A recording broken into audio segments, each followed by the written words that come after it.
안녕하세요. 앞으로 8주 동안 여러분과 함께 여행할 이승선 목사입니다.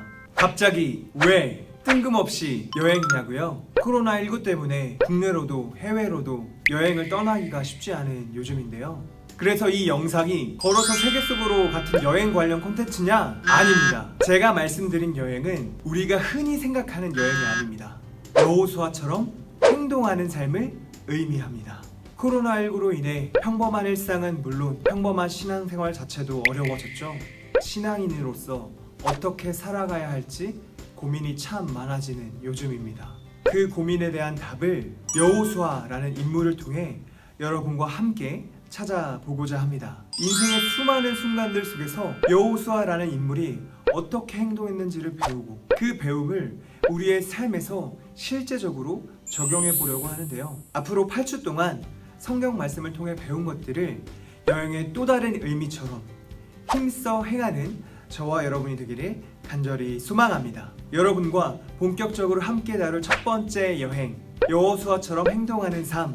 그 첫 번째는 바로 강하고 담대한 삶입니다. 여러분께 먼저 질문을 드려보고 싶어요. 만약 둘 중에 한 가지를 선택해야 한다면 강함과 약함 중에서 무엇을 선택하시겠습니까? 담대함과 소심함 중에서 무엇을 선택하시겠어요? 아마 대부분의 청년들이 강함과 약함 중에서는 강함, 담대함과 소심함 중에서는 담대함을 선택할 것입니다. 그만큼 우리 안에는 약한 사람보다 강한 사람이 되고 싶고 소심한 사람보다 담대한 사람이 되고 싶은 마음이 있습니다. 오늘 살펴볼 성경 본문에서도 하나님께서는 여호수아에게 강하고 담대하라고 말씀하시는데요. 하나님께서 말씀하신 강하고 담대한 삶은 과연 어떠한 삶인지 성경 말씀을 통해 알아보겠습니다.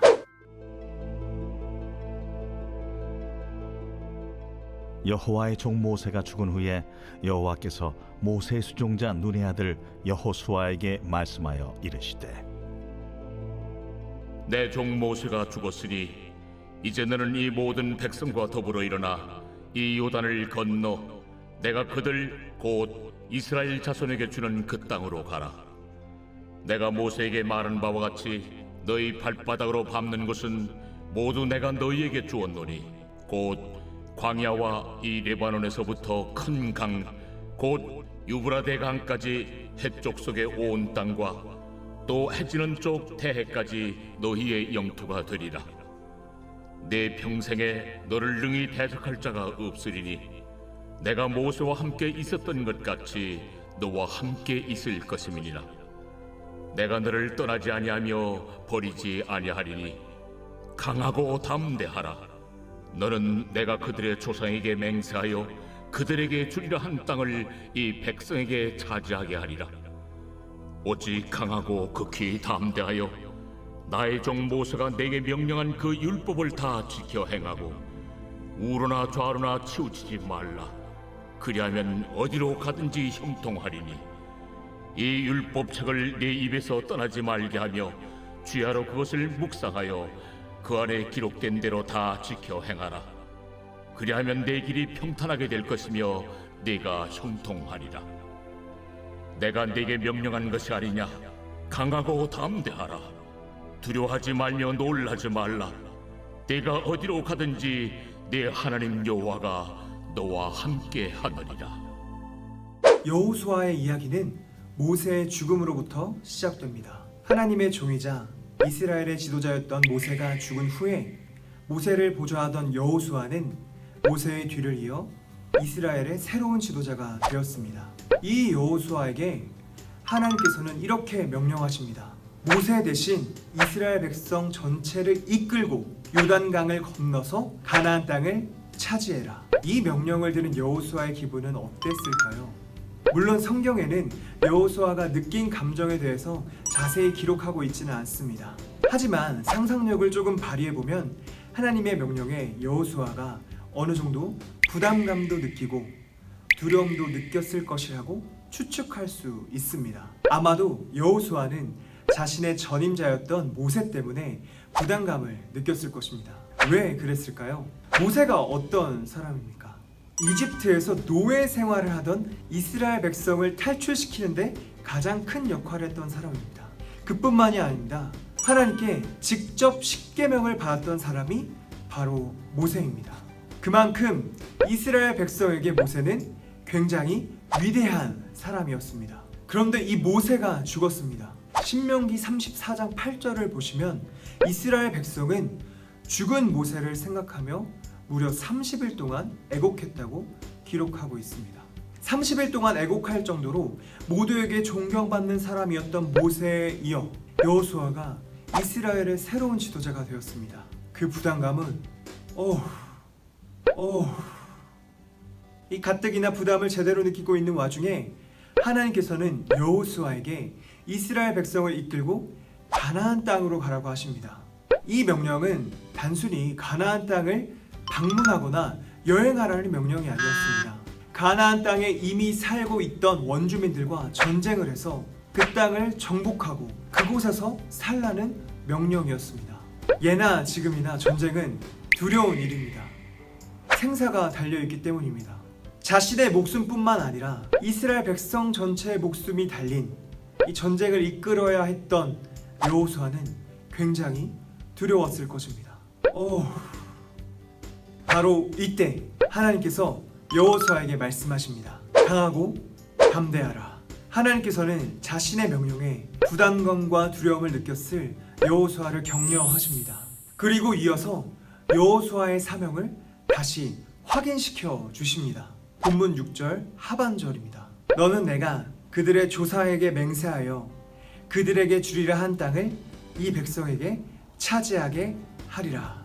여호수아의 사명은 하나님께서 이미 주시겠다고 맹세하신 가나안 땅을 이스라엘 백성이 실제로 차지하도록 이끄는 것이었습니다. 그런데 왜 하나님께서는 강하고 담대하라고 말씀하시면서 여호수아의 사명을 확인시켜 주셨을까요?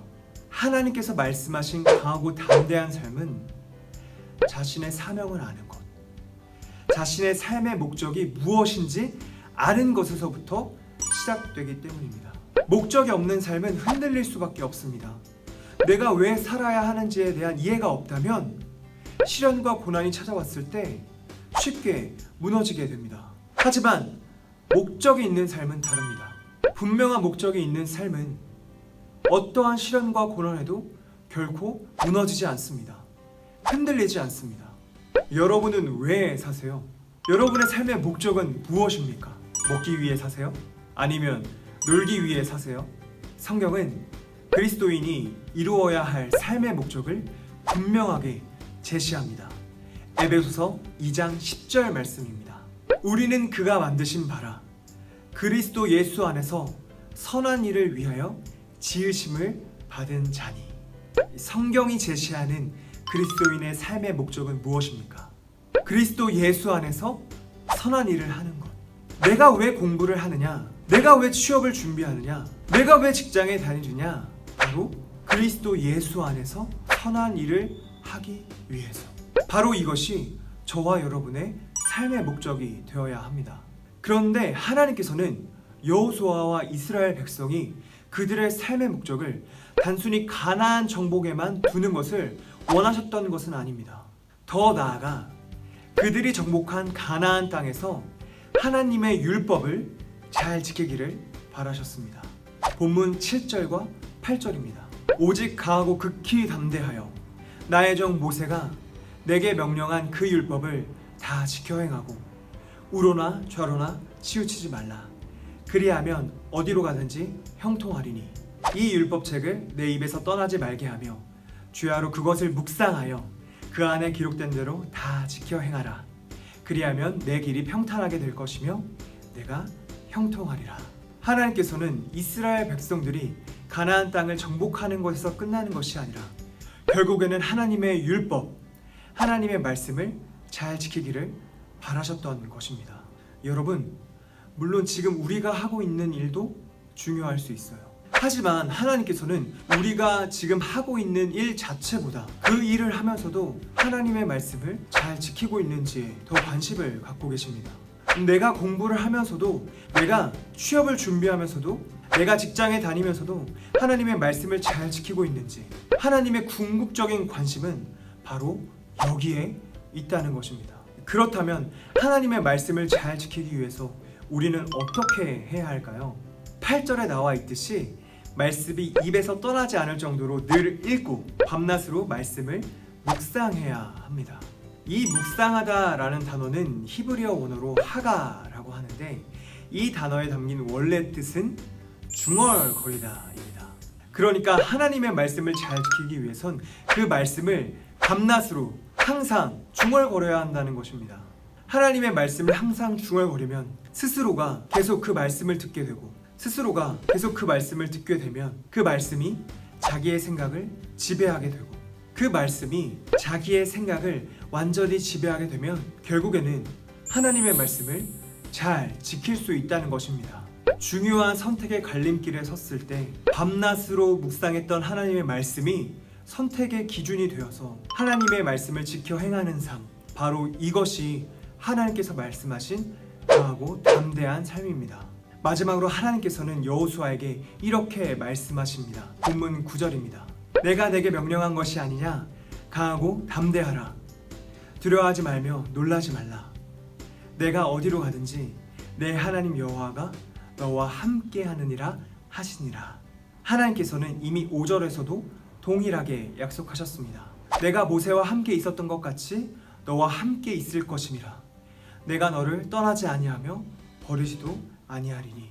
하나님께서는 여호수아를 떠나지도 않고 버리지도 않고 여호수아가 어디로 가든지 늘 함께 하시겠다고 약속하셨습니다. 여기서 우리는 우리가 강하고 담대한 삶을 살 수 있는 이유를 발견합니다. 그 이유가 무엇입니까? 하나님께서 우리와 함께 하시기 때문입니다. 인생에는 수많은 변수가 있기 때문에 우리는 당장 내일 일도 알 수 없는 연약한 존재입니다. 그래서 우리는 강하지 않습니다. 담대하지 않습니다. 오히려 두려움과 불안함에 익숙한 것이 우리의 모습입니다. 여호수아라고 달랐을까요? 여호수아도 마찬가지였습니다. 가나안 정복을 앞두고 어떤 일이 일어날지 예측할 수가 없었습니다. 그래서 두려웠을 것입니다. 불안했을 것입니다. 그런 여호수아에게 하나님께서 약속하셨습니다. 내가 너와 함께하겠다. 내가 너를 떠나지도 않고 버리지도 않겠다. 여호수아에게 이 약속은 힘이 되었을 것입니다. 과거와 현재와 미래를 다 알고 계시는 하나님께서 나를 떠나지도 않고 나를 버리지도 않고 언제나 어디서나 항상 나와 함께 하신다면 두려워할 필요도 없고 불안해할 필요도 없다고 확신했을 것입니다. 나는 비록 연약하지만 하나님께서 함께 하시기 때문에 강하고 담대한 삶을 살 수 있다는 것입니다. 감리교회의 창시자인 존 웨슬리는 이런 말을 남겼습니다. The best of all is God is with us. 가장 좋은 것은 하나님께서 우리와 함께 하신다는 것이다. 맞습니다. 저와 여러분에게 가장 좋은 것은 하나님께서 우리와 함께 하신다는 것입니다. 이 고백이 저와 여러분의 진실한 삶의 고백이 되길 간절히 소망합니다.